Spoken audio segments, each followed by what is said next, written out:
7 manusia ini masih hidup sampai detik ini. Mereka tidak bisa mati. Mereka telah hidup selama ribuan tahun, menyaksikan peradaban bangkit dan runtuh, melihat kerajaan besar lahir dan musnah, namun mereka tetap ada. Siapa mereka? Kenapa mereka terkutuk? Atau diberkati dengan kehidupan abadi? Dan di mana mereka sekarang? Jika kamu mendengar ini, jangan skip video ini, karena apa yang akan kamu dengar akan mengguncang pemahamanmu tentang kehidupan, kematian, dan akhir zaman. Sebelum kita lanjut, bantu channel ini berkembang dengan like, subscribe, dan nyalakan notifikasinya. Dan tolong beritahu kami di kolom komentar, dari mana kamu menonton video ini sekarang. Apakah dari Indonesia, Malaysia, Singapura, atau negara lain? Kami sangat ingin tahu. Dalam berbagai kitab suci dan tradisi keagamaan, ada kisah-kisah tentang manusia yang ditakdirkan untuk terus hidup hingga hari kiamat tiba. Mereka bukan dewa, bukan malaikat, tetapi manusia biasa, yang karena suatu peristiwa atau perintah ilahi, harus menanggung beban kehidupan yang tidak berkesudahan. Beberapa dari mereka hidup sebagai saksi atas kebesaran Allah, sementara yang lain hidup dalam penyesalan dan siksaan yang tak pernah berakhir. Mari kita telusuri satu persatu, siapa saja 7 orang ini, apa yang membuat mereka istimewa, dan pelajaran apa yang bisa kita ambil dari kisah mereka. Orang pertama yang harus kita bicarakan adalah Nabi Isa alaihi salam, atau yang dikenal sebagai Yesus Kristus dalam tradisi Kristen. Kisahnya adalah salah satu yang paling menakjubkan dalam sejarah kemanusiaan. Dalam Islam, Nabi Isa adalah salah satu Rasul Allah yang paling mulia, seorang Nabi yang lahir tanpa ayah, dari Maryam yang suci. Dia diutus kepada Bani Israel dengan mukjizat-mukjizat luar biasa, menghidupkan orang mati, menyembuhkan orang buta dan yang berpenyakit kusta, bahkan berbicara sejak dalam buayan. Namun, yang membuat Nabi Isa berbeda dari nabi-nabi lainnya adalah dia tidak mengalami kematian seperti manusia pada umumnya. Ketika musuh-musuhnya dari kalangan Yahudi bersekongkol untuk menyalibnya, Allah mengangkat Nabi Isa ke langit, dan orang lain yang diserupakan dengan wajahnya lah yang disalibkan. Al-Quran dengan tegas menyatakan dalam surah An-Nisa ayat 157 hingga 158 bahwa mereka tidak membunuh Nabi Isa dan tidak menyalibnya, melainkan yang diserupakan bagi mereka. Allah telah mengangkatnya kepadanya, dan Allah Maha Perkasa lagi Maha Bijaksana. Nabi Isa alaihi salam sekarang berada di langit, dalam keadaan hidup dengan jasad dan ruhnya, menanti waktu yang telah Allah tetapkan untuk turun kembali ke bumi. Kedatangan keduanya ini akan menjadi salah satu tanda-tanda besar menjelang hari kiamat. Rasulullah Shallallahu Alaihi Wasallam bersabda dalam banyak hadis sahih bahwa Nabi Isa akan turun di dekat Menara Putih, di sebelah timur Damaskus, mengenakan pakaian berwarna kuning. Kedua tangannya bertumpu pada sayap 2 malaikat. Ketika dia turun, dia akan memimpin umat muslim, menegakkan syariat Islam, memecahkan salib, membunuh babi, menghapuskan jizyah, dan memerangi Dajjal, sang penipu besar yang akan muncul di akhir zaman. Nabi Isa akan membunuh Dajjal di pintu Lud, sebuah tempat di Palestina. Setelah itu, masa pemerintahan Nabi Isa akan menjadi masa yang penuh dengan keadilan dan kemakmuran, di mana tidak ada lagi permusuhan, tidak ada perang, dan manusia hidup dalam kedamaian yang sejati. Dia akan hidup selama 40 tahun setelah turunnya, kemudian wafat sebagai manusia biasa, dishalatkan oleh kaum muslimin, dan dimakamkan. Ini adalah bagian dari rencana ilahi yang agung, di mana Nabi Isa menjadi saksi hidup atas keesaan Allah dan kebenaran Islam hingga akhir zaman. Orang kedua yang tidak akan merasakan kematian hingga hari kiamat adalah Nabi Khidir. Sosoknya misterius, namanya bahkan tidak disebutkan secara eksplisit dalam Al-Quran, tetapi kisahnya diabadikan dalam surah Al-Kahfi. Nabi Khidir adalah hamba Allah yang telah diberi ilmu laduni, yaitu ilmu langsung dari Allah tanpa perantara guru atau kitab. Kisahnya dimulai ketika Nabi Musa alaihi salam, yang dikenal sebagai salah satu rasul yang paling kuat dan berilmu, ditanya oleh kaumnya, siapakah manusia yang paling berilmu di muka bumi ini? Nabi Musa menjawab bahwa dialah yang paling berilmu. Namun Allah menegurnya dan memberitahukan bahwa ada hamba Allah lain yang lebih berilmu darinya, yaitu Khidir, yang berada di pertemuan 2 lautan. Nabi Musa kemudian melakukan perjalanan panjang bersama pembantunya, Yusha bin Nun, untuk mencari Khidir. Ketika mereka bertemu, Khidir memperingatkan Musa bahwa dia tidak akan sanggup bersabar terhadap apa yang akan dilakukan Khidir, karena perbuatan Khidir akan tampak aneh dan tidak masuk akal di mata Musa. Namun Musa bersikeras untuk mengikutinya. Dalam perjalanan mereka, Khidir melakukan 3 hal yang membuat Musa terkejut dan marah. Pertama, dia melubangi perahu milik orang-orang miskin yang menumpangi mereka. Kedua, dia membunuh seorang anak kecil tanpa sebab yang jelas. Ketiga, dia memperbaiki dinding yang hampir roboh di sebuah kampung yang penduduknya tidak mau memberi mereka makan. Setiap kali Musa memprotes, Khidir mengingatkannya bahwa dia sudah memperingatkan sejak awal. Akhirnya, Khidir menjelaskan hikmah di balik setiap tindakannya. Perahu dilubangi agar tidak disita oleh Raja Zalim yang merampas setiap perahu yang bagus. Anak itu dibunuh, karena kelak dia akan menjadi anak durhaka, yang akan menyusahkan orang tuanya yang saleh, dan Allah akan menggantikannya dengan anak yang lebih baik. Dinding diperbaiki karena di bawahnya tersimpan harta milik 2 anak yatim yang ayahnya adalah orang saleh, dan Allah ingin harta itu tetap tersimpan hingga mereka dewasa. Khidir menekankan bahwa semua yang dilakukannya bukan atas kehendaknya sendiri, melainkan atas perintah Allah. Kisah Khidir mengajarkan kita bahwa ada banyak hal dalam kehidupan ini yang tidak kita pahami, tetapi semuanya adalah bagian dari rencana Allah yang sempurna. Khidir masih hidup hingga kini, berjalan di muka bumi ini, kadang muncul di tempat-tempat tertentu untuk membantu orang-orang yang dalam kesusahan, atau untuk menegakkan keadilan. Banyak ulama besar sepanjang sejarah mengklaim pernah bertemu dengan Khidir, meskipun tidak ada bukti fisik yang bisa diverifikasi. Yang jelas, Khidir adalah simbol dari ilmu Allah yang tak terbatas, dan kehidupannya yang panjang adalah rahmat bagi mereka yang bisa belajar darinya. Orang ketiga adalah Dajjal, sosok yang paling ditakuti dalam eskatologi Islam. Dajjal, yang secara harfiah berarti penipu atau pendusta, adalah makhluk yang akan muncul di akhir zaman, sebagai ujian terbesar bagi umat manusia. Rasulullah Shallallahu Alaihi Wasallam telah memperingatkan umatnya tentang fitnah Dajjal lebih sering daripada fitnah apapun. Dia bersabda bahwa tidak ada nabi yang tidak memperingatkan umatnya tentang bahaya Dajjal. Dajjal digambarkan sebagai seorang lelaki dengan mata kanan yang buta, matanya seperti anggur yang terapung, dan di dahinya tertulis kata kafir yang bisa dibaca oleh setiap muslim, baik yang bisa membaca maupun yang tidak. Dia akan muncul dari arah timur, dari daerah antara Syam dan Irak, dan akan berkeliling ke seluruh dunia kecuali Mekah dan Madinah, karena keduanya dijaga oleh malaikat. Dajjal akan memiliki kekuatan luar biasa yang diberikan Allah sebagai ujian. Dia akan mengklaim sebagai Tuhan, dan akan menunjukkan mukjizat-mukjizat palsu untuk memperdaya manusia. Dia bisa memerintahkan langit untuk menurunkan hujan, dan hujan pun turun. Dia bisa memerintahkan bumi untuk menumbuhkan tanaman, dan tanaman pun tumbuh.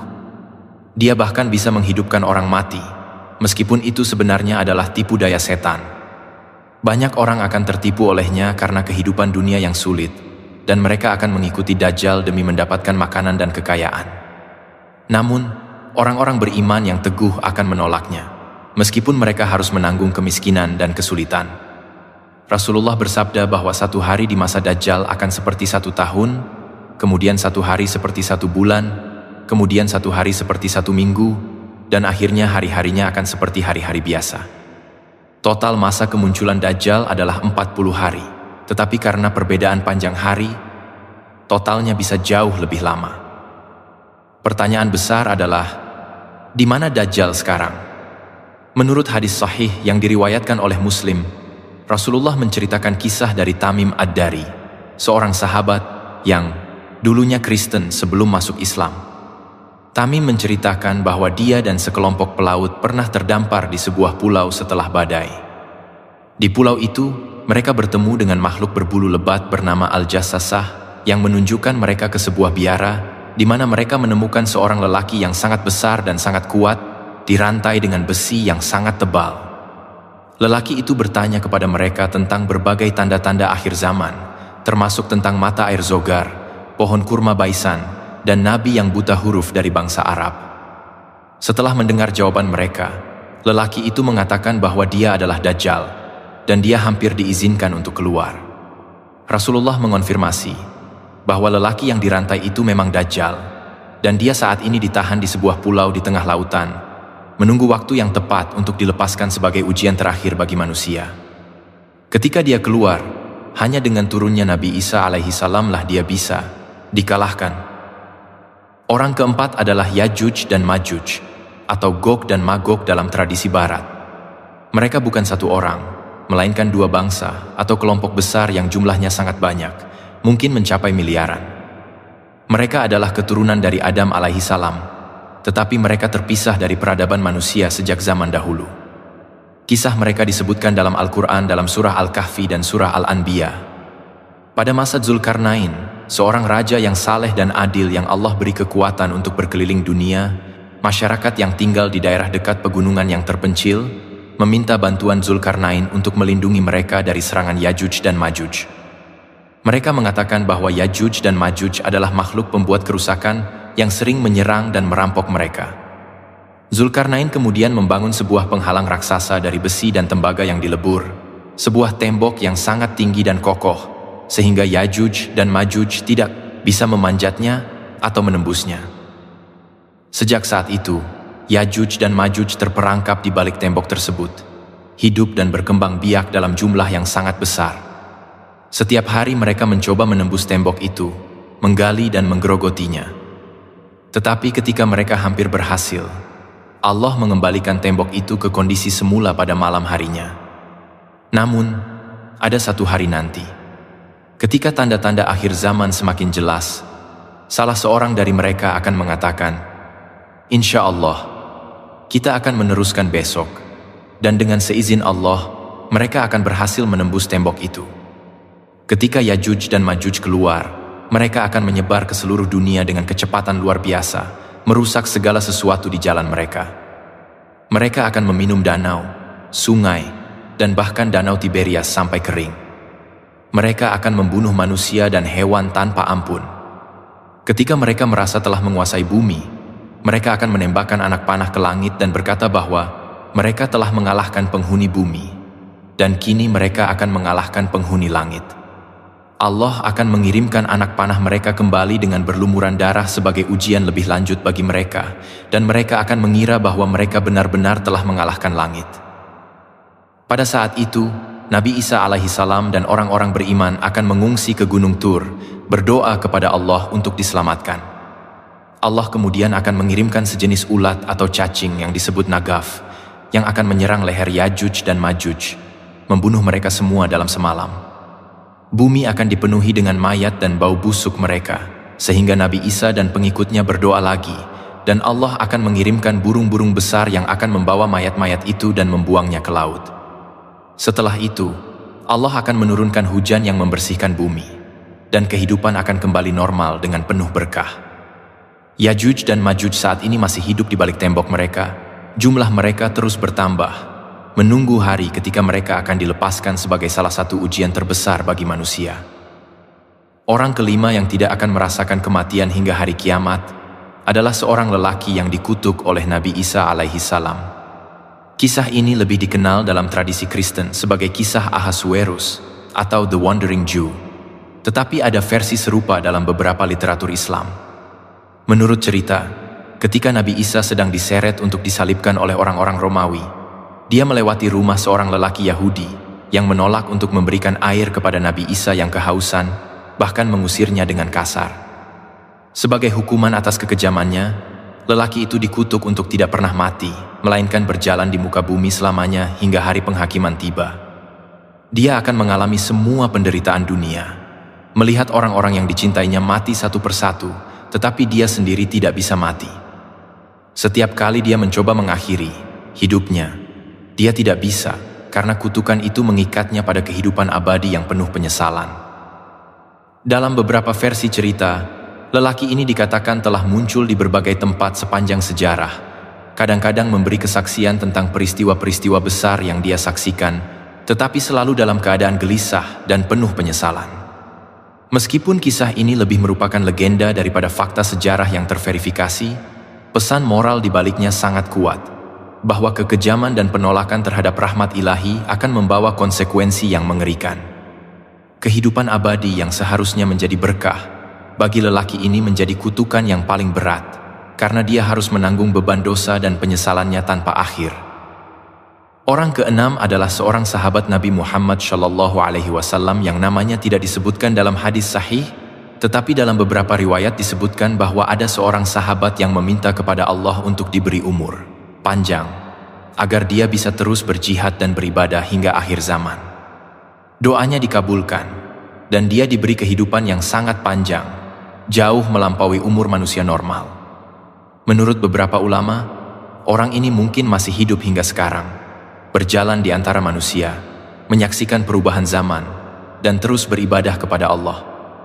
Namun, identitasnya tidak diketahui, dan dia hidup dalam kerendahan hati, tidak ingin dikenal atau dipuja.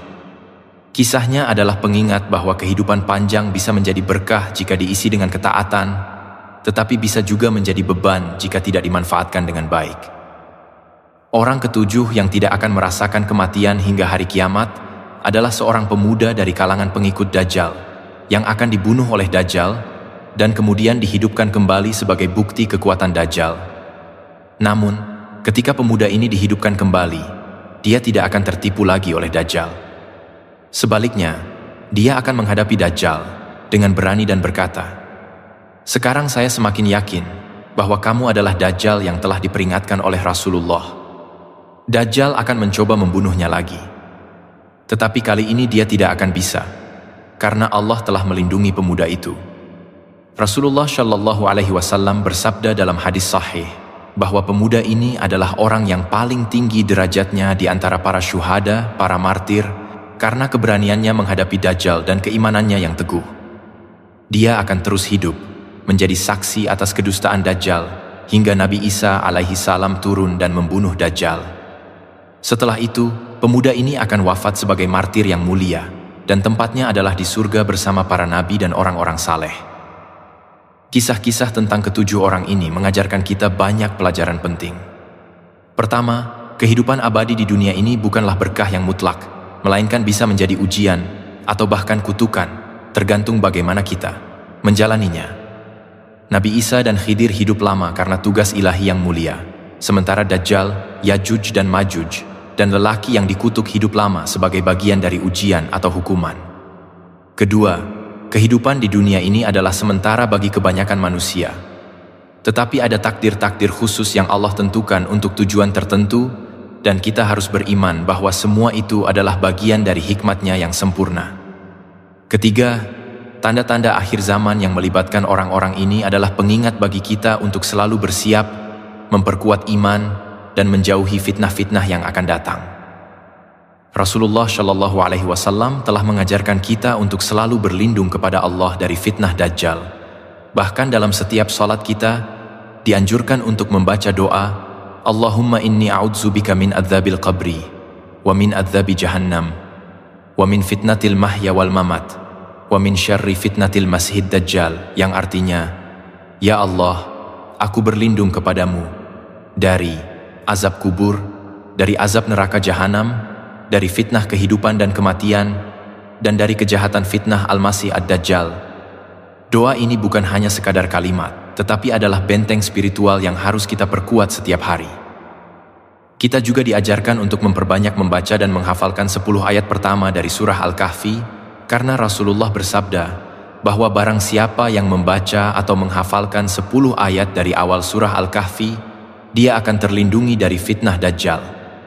Surah Al-Kahfi penuh dengan kisah-kisah yang mengandung pelajaran tentang iman, kesabaran, dan kebijaksanaan. Termasuk kisah Ashabul Kahfi, kisah pemilik 2 kebun, kisah Nabi Musa dan Khidir, serta kisah Dzulkarnain dan Yajuj Majuj. Semua kisah ini adalah peringatan dan panduan bagi kita untuk menghadapi ujian-ujian besar di akhir zaman. Selain itu, kita juga harus memahami bahwa zaman yang kita hidupi sekarang adalah zaman yang semakin dekat dengan akhir zaman. Banyak tanda-tanda kecil kiamat telah muncul, merebaknya kebodohan, berkurangnya ilmu, banyaknya perzinahan, Minum khamr dianggap biasa. Orang-orang yang bodoh menjadi pemimpin, bangunan-bangunan tinggi bersaing satu sama lain, dan masih banyak lagi. Rasulullah bersabda bahwa akan datang zaman di mana orang-orang saling membunuh, dan si pembunuh tidak tahu kenapa dia membunuh, dan yang dibunuh tidak tahu kenapa dia dibunuh. Kita melihat sekarang di berbagai belahan dunia, perang dan kekerasan merajalela tanpa alasan yang jelas. Dan ini adalah bukti bahwa kita sedang menuju masa-masa yang lebih sulit. Namun, di tengah semua itu, ada harapan bagi orang-orang yang beriman. Allah berfirman dalam Al-Quran bahwa Dia tidak akan mengazab suatu kaum selama masih ada orang-orang yang beristighfar di antara mereka. Allah juga berfirman bahwa setelah kesulitan, pasti ada kemudahan. Ketika Nabi Isa alaihissalam turun, Dia akan memimpin umat Islam dalam menghadapi Dajjal, dan setelah itu akan ada masa keemasan di mana keadilan dan kedamaian meliputi seluruh dunia. Masa ini akan berlangsung hingga Allah memerintahkan angin yang lembut untuk mencabut ruh setiap orang yang beriman, sehingga yang tersisa di bumi hanyalah orang-orang jahat, dan atas merekalah kiamat akan ditegakkan. Sebagai penutup, kisah 7 orang yang tidak akan merasakan kematian hingga hari kiamat ini adalah pengingat bagi kita semua bahwa hidup ini penuh dengan misteri dan takdir yang hanya Allah yang tahu sepenuhnya. Tugas kita adalah beriman, bertakwa, dan bersiap untuk menghadapi apapun yang akan datang dengan iman yang teguh dan amal saleh. Jangan biarkan fitnah dunia mengalahkan kita. Jangan biarkan kenikmatan sementara melupakan kita dari tujuan akhir kita, yaitu kembali kepada Allah dan mempertanggungjawabkan semua yang telah kita lakukan. Ingatlah bahwa setiap jiwa pasti akan merasakan kematian, kecuali mereka yang Allah takdirkan untuk tugas-tugas khusus hingga akhir zaman. Bagi kita, kematian bisa datang kapan saja. Jadi mari kita persiapkan diri kita dengan sebaik-baiknya. Jika video ini bermanfaat bagimu, jangan lupa like, subscribe, dan share ke teman-teman dan keluargamu agar mereka juga bisa mendapatkan manfaat dari ilmu ini. Aktifkan notifikasi agar kamu tidak ketinggalan video-video menarik lainnya dari channel ini. Dan sekali lagi, beritahu kami di kolom komentar, dari mana kamu menonton video ini. Kami ingin tahu seberapa jauh jangkauan video ini, dan semoga Allah memberikan berkah kepada kita semua. Sampai jumpa di video berikutnya. Tetaplah beriman, tetaplah belajar, dan tetaplah waspada terhadap tanda-tanda zaman. Wassalamualaikum warahmatullahi wabarakatuh.